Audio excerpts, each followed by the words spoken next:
అత్యున్నత సాంకేతిక పరిజ్ఞానంతో నేటి మన సినిమాలు హాలీవుడ్ సినిమాలతో పోటీ పడుతున్నాయి. ప్రేక్షకులు కంటెంట్తో పాటు తమను అబ్బురపరిచే సాంకేతిక పరిజ్ఞానం వైపు కూడా మొగ్గు చూపుతున్నారు. అందుకే మన దర్శక నిర్మాతలు ఎప్పటికప్పుడు కొత్త సాంకేతిక పరిజ్ఞానాన్ని సినిమాల్లో వాడుతూ ఉంటారు. తాజాగా ఇలాంటి ఓ సరికొత్త ప్రయోగం చేసింది టుక్ టుక్ చిత్రం టీం. ఇండియన్ సినిమా చరిత్రలోనే తొలిసారిగా ఆర్టిఫిషియల్ ఇంటెలిజెన్స్ టెక్నాలజీతో సినిమాకు సంబంధించిన ఓ పాటను చిత్రీకరించారు.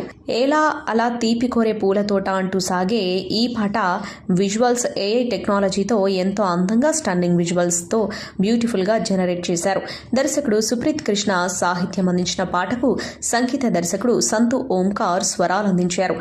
ఏఐ ఈ పాటను బ్యూటిఫుల్గా పిక్చరైజ్ చేసింది. హర్ష రోషన్, కార్తికేయ దేవ్, స్టీవెన్ మధు, సాన్వి మేఘన, నిహాల్ కోధాటి ముఖ్య తారలుగా రూపొందుతున్న ఈ చిత్రాన్ని చిత్రవాహిని ఆర్వైజీ సినిమాస్ పతాకంపై రాహుల్ రెడ్డి, లొక్కు శ్రీవరుణ్, శ్రీరాములరెడ్డి, సుప్రీత్ సి కృష్ణలు నిర్మిస్తున్నారు. చిత్రీకరణ పూర్తి చేసుకున్న ఈ చిత్రం ప్రస్తుతం నిర్మాణ అనంతర పనులను జరుపుకుంటుంది. ఈ చిత్రాన్ని మార్చి 21న ప్రపంచవ్యాప్తంగా విడుదల చేయడానికి సన్నాహాలు చేస్తున్నారు.